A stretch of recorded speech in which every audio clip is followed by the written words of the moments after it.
আসসালামু আলাইকুম viewers, I am Maria from Maria's cooking channel. আশা করছি আপনারা সবাই ভালো আছেন। আজকে আবারও আপনাদের সাথে হাজির হয়েছি নতুন একটি রেসিপি দেখাবো। আমি আজকে আপনাদেরকে তৈরি করে দেখাবো নতুন স্টাইলের চিকেন ফ্রাই। আমি মূলত বাংলাদেশের চাইনিজ রেস্টুরেন্টে তৈরি করা চিকেন ফ্রাইয়ের মতো এই রেসিপিটি করব না। আমি আপনাদেরকে ভিন্ন পদ্ধতিতে চিকেন ফ্রাইটি করে দেখাবো, তবে এটার স্বাদ অতুলনীয়। হাতের কাছে সকল মশলা থাকলে এই চিকেন ফ্রাইটি তৈরি করতে তেমন বেশি একটা সময়ের প্রয়োজন হয় না। তাহলে চলুন আজকের রেসিপিটি আপনাদের সাথে শেয়ার করা যাক। প্রথমে আমি এখানে 6 পিস মুরগির রান নিয়ে নিয়েছি। আপনারা চাইলে যে কোনো অংশ নিতে পারেন। তারপর আমি এই চিকেনগুলোকে 20 মিনিটের মতো লবণ পানিতে ভিজিয়ে রেখেছি। এতে করে মাংসে থাকা অতিরিক্ত ইমপিউরিটিসগুলো ভালোভাবে বের হয়ে যাবে। মাংসের স্বাদ ও সামঞ্জস্য বজায় রাখার জন্য মূলত অতিরিক্ত চর্বি এবং টিস্যু ছাঁটাই করা খুবই প্রয়োজন। মাংসগুলো থেকে পানি ভালোভাবে ঝরিয়ে এখন আমি এক এক করে মশলা দিয়ে দিব। প্রথমে দিয়ে দিচ্ছি হাফ টেবিল চামচের মতো লবণ। লবণ অবশ্যই আপনার স্বাদ অনুযায়ী দিয়ে নেবেন। 1 টেবিল চামচের মতো মরিচের গুঁড়ো, 1 টেবিল চামচের মতো হলুদের গুঁড়ো এবং 1 টেবিল চামচের মতো তেল।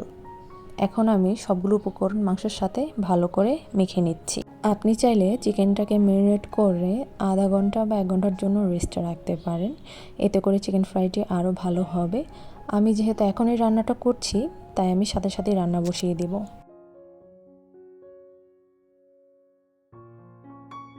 এবার আমি চুলায় একটি প্যান বসিয়ে মাংসগুলোকে রান্না হওয়ার জন্য দিয়ে দিব।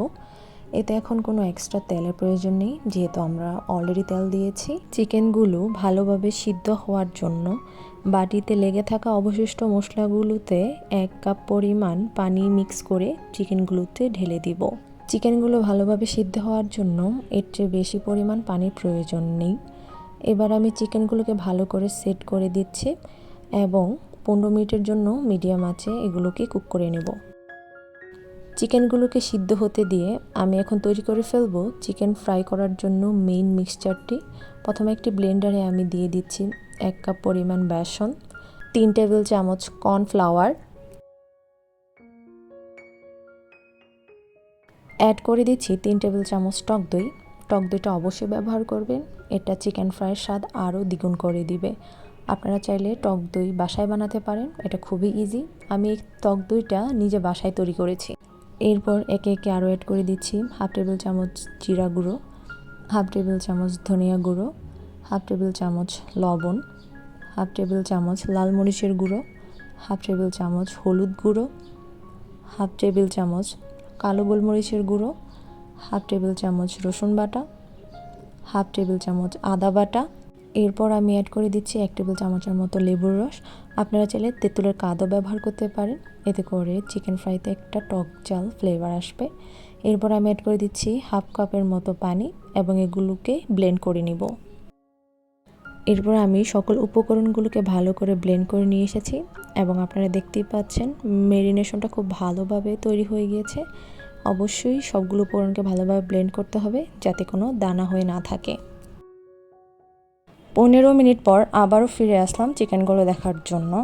চিকেনগুলো সিদ্ধ হয়েছে কিনা বোঝার জন্য আপনারা একটি কাঁটা চামচের সাহায্য নিতে পারেন। কাঁটা চামচ যদি চিকেনের গায়ে এভাবে বেঁধে যায় তাহলে বুঝে নেবেন চিকেনটা হয়ে গেছে। চিকেনগুলোকে আমি এখানে 50% কুক করে নিয়েছি। এবার আমি চিকেনগুলোকে উঠিয়ে রাখবো। অবশ্যই মনে রাখতে হবে চিকেনগুলোকে বেশি সিদ্ধ করে ফেলা যাবে না। যদি আপনি 50 বা 70%-এর বেশি চিকেনগুলোকে সিদ্ধ করেন তাহলে হাড় থেকে মাংসগুলো খসে পড়ে যাবে এবং চিকেন ফ্রাইটা ভালো হবে না। তাই অবশ্যই এই বিষয়টা খেয়াল রাখবেন। আপনি যদি সকল ছোট ছোট টিপসগুলো ফলো করে চিকেন ফ্রাই তৈরি করেন তাহলে আপনার চিকেন ফ্রাইটা অনেক পারফেক্ট হয়ে তৈরি হবে। এবার আমি চিকেনগুলোকে ঠান্ডা করে ম্যারিনেশনের মধ্যে ডুবিয়ে দিচ্ছি এবং গা থেকে অতিরিক্ত ম্যারিনেশনটা ফেলে দিচ্ছি। আমি আগে থেকেই একটি প্যানে তেল গরম হতে দিয়েছিলাম। আপনারা অবশ্যই 5 থেকে 7 মিনিট আগে তেল গরম করে নেবেন। তেলের হিট যদি লো হয় তাহলে ফ্রাইটা ভালো হবে না। এই জন্য অবশ্যই তেলগুলোকে ভালোভাবে গরম করে নিতে হবে, তাহলেই আপনি পেয়ে যাবেন পারফেক্টলি ক্রিসপি চিকেন ফ্রাই। আর ফুটন্ত তেলে চিকেন ফ্রাই ভাজা হতেই বেশি সময় লাগে না, 5 থেকে 7 মিনিটের মধ্যেই আপনারা একদম পারফেক্ট রেজাল্ট পেয়ে যাবেন। আমি একটু চিকেন ফ্রাইগুলোকে উল্টে দিচ্ছি। এই মুহূর্তে আমার চিকেনগুলো একদম ভালোভাবে ফ্রাই হয়ে গিয়েছে। আপনারা দেখতেই পাচ্ছেন কি সুন্দর কালার এসেছে। আমি কিন্তু এখানে কোনো প্রকার ফুড কালার ইউজ করিনি, আপনারা চাইলে ফুড কালার ইউজ করতে পারেন আরও বেটার কালার পাওয়ার জন্য। তৈরি হয়ে গেল আমার চিকেন ফ্রাই রেসিপিটি। আপনারা বাসায় চাইলে খুব কম সময়ে এই রেসিপিটি তৈরি করতে পারেন। এই প্রক্রিয়াটি একটু ভিন্ন প্রকার, আমি কোনো চাইনিজ রেস্টুরেন্টের রেসিপি অনুযায়ী এটি তৈরি করিনি। তবে এতে কোনো স্বাদের কমতি হবে না, উল্টো স্বাদ আরও অনেক গুণে বেড়ে যাবে। আপনারা একদম অথেন্টিক চিকেন ফ্রাইয়ের টেস্ট পাবেন। এবার আপনাদেরকে দেখিয়ে দিচ্ছি চিকেনটা কতটা জুসি হয়েছে। আপনারা দেখতেই পাচ্ছেন ভিতরটা কতটা নরম এবং উপরে ক্রিস্পি। আশা করছি এই রেসিপিটি আপনাদের ভালো লেগেছে। যদি ভালো লেগে থাকে বানিয়ে নেবেন এবং আমার চ্যানেলটিকে সাবস্ক্রাইব করতে ভুলবেন না। ধন্যবাদ।